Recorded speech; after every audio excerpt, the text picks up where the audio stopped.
Hello everyone, and welcome to this tutorial for my lush and prayerful arrangement of the hymn Take My Life and Let It Be. In this tutorial, I'm going to go over some potential trouble spots, how you might overcome those, and offer some insights into my thinking as the arranger. So overall, I set out to create an arrangement that captured the kind of earnestness and that prayer of consecration that this hymn is, and I came up with that little melodic idea that you hear right from the top. To me, it sounded very much like perhaps a love ballad sung by a popular singer, and capturing that kind of earnest love and earnest longing for a lover that comes through in those kinds of ballads. And so I just I took advantage of that feeling and that idea, and I let it be the kind of driving force of this arrangement. So that little melodic idea it uses a second stepwise motion to begin each phrase, and then again, and then again. And so you have that in the left hand. That I just take that little nugget and I keep it going.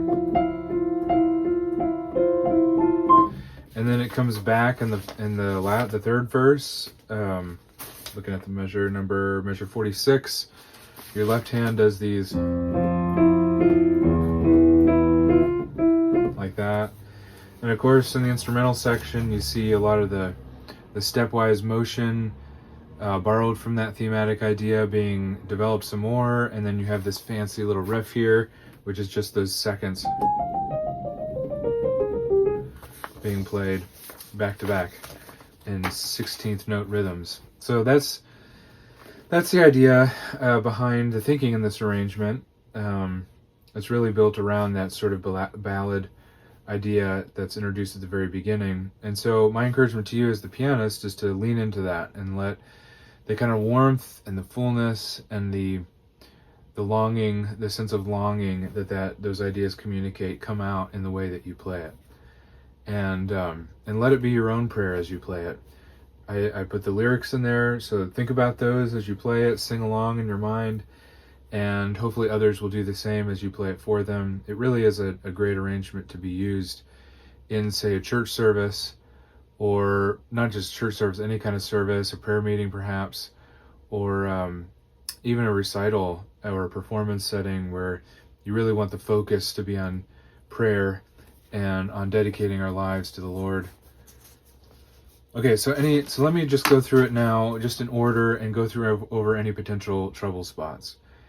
First of all, right at the beginning, you have parallel sixths, and parallel sixths always present a challenge to pianists, because in order to play them legato, it's really kind of impossible to play them legato easily, because because of the spread of it, you don't have consecutive fingers that can play. You have some parts where, say, your thumb is going to have to bounce between a couple of notes, and you're going to have a break in sound that way.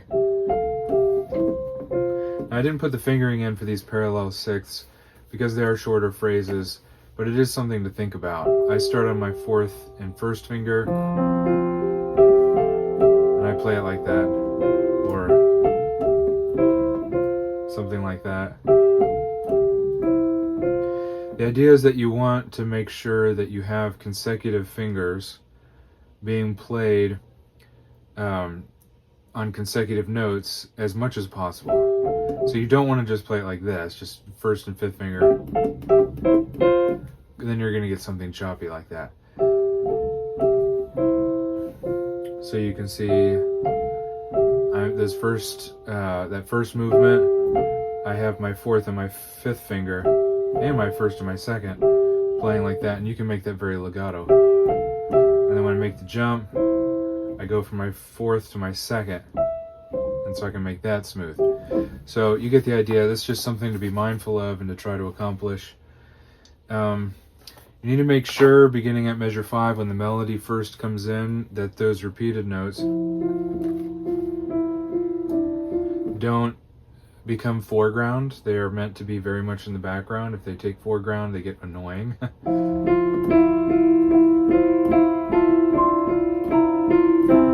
And almost sounds like an alarm, like your local fire station alarm, just like going on, and it just gets annoying. So it should very much sit in the background.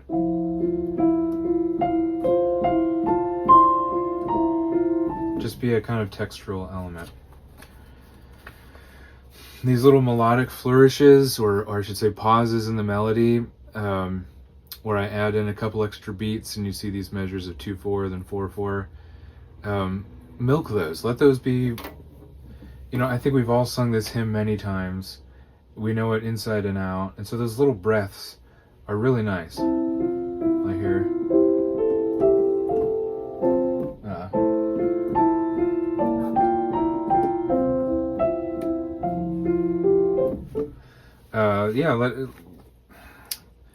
Bring them out, give them some dynamics, maybe even stretch them out rhythmically a little bit.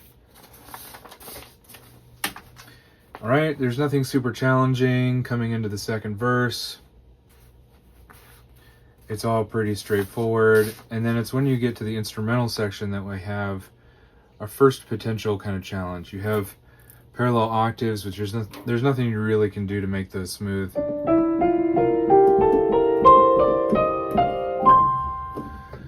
But then you have this run here of 16th notes beginning at measure 42, and it's really not as difficult as it looks or it sounds. I put fingering in here. You can see me playing it, and I'm barely moving my hand, because that's how I designed the fingering there. You jump down to your 4th here, and then you're in position for a while. You jump to your 5th here, and you're in position for a long time.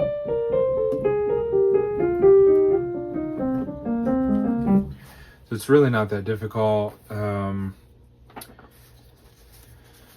When you get to the big verse, the last verse, beginning at measure 46, feel free to slow it down, because you've got big leaps in your left hand. And just one little hack for us pianists: when you have an excuse to slow things down when it gets harder, then really milk it. And if it's a challenge for you to get those leaps accurately, then just slow it down more, make it more grandiose, so you can hit those leaps. When you get to this run here in your left hand, top of page 4, measure 48, you have these 16th notes again, and the fingering in my sheet here is wrong. I'm going to fix that. It's just a C major. It's actually a C scale with a B flat. So just treat it like that. Start in your 5th finger, 3rd, just like you were playing a C scale. Oops. B flat. And if you just think of it as a scale like that, then it's really not difficult. And then I'm playing everything an octave higher, just so I'm not bumping the camera stand. But it goes, if it's a challenge, and it's a challenge for me practicing it up for the demo, especially getting the right hand and the left hand, just take it slow.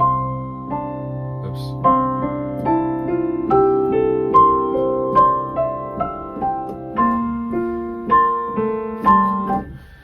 Take it slow, take it one hand at a time, and then start taking it slow, and then slowly speed it up and get it up to tempo. But for me, just thinking of that as a C major scale with a B flat instead of a B natural really helped me nail it pretty quickly. Okay, I think that's it. It's not too difficult of an arrangement other than that. Pretty intuitive, and I hope it is for you.